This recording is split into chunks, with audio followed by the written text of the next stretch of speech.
Knowledge point 28 में आप सबका स्वागत है।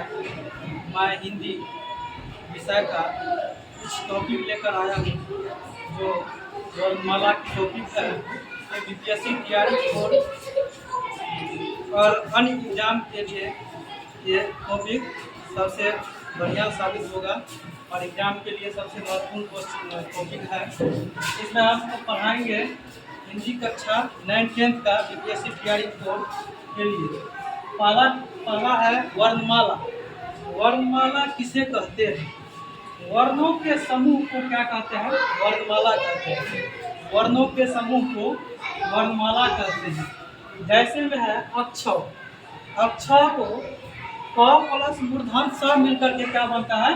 अक्षर।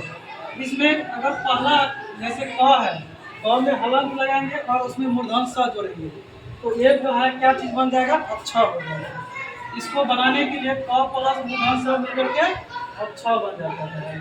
फिर ल। ल को पूरा ये जो है क्या है? वर्ण है। इसको हमको जोड़ना है, वर्णों के समूह में जोड़ना है। क्या करना है? ल में हलंत जोड़ ल में अ आता है तो ल हलंत अ तो क्या बनता है? लो। ठीक है। फिर क में क्या होता है? क और हलंत। ल में हलंत जोड़ करके अ जोड़ेंगे तो क्या हो जाएगा? ग हो जाएगा। अब कह रहा है अक्षर कभी समाप्त नहीं होने वाला है। क्या होता है? अक्षर कभी विनाश नहीं होता है। ठीक है। इसको जैसे मान के चलो लहसुन को हम वर्ण विच्छेद करते हैं तो लहसुन का वर्ण विच्छेद करेंगे तो ल में क्या करेंगे? हलंत जोड़ेंगे और अ ल हो गया और ह में हलंत लगा करके अ जोड़ेंगे तो क्या होगा? ह सु में क्या होगा?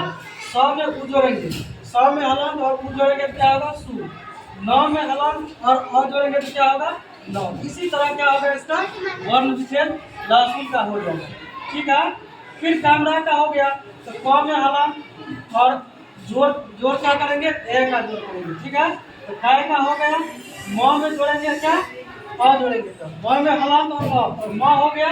र में जोड़ेंगे र में आ का जोड़ेंगे तो क्या हो गया? रा का। और ये हो गया, इसका क्या हो गया?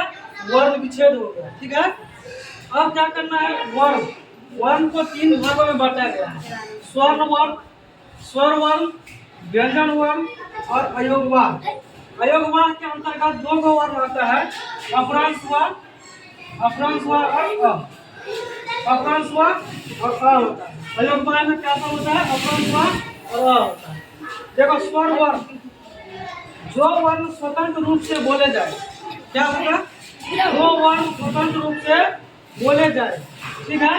इसे क्या कहते हैं? स्वर वर्ण कहते हैं। ठीक है। व्यंजन वर्ण क्या होता है?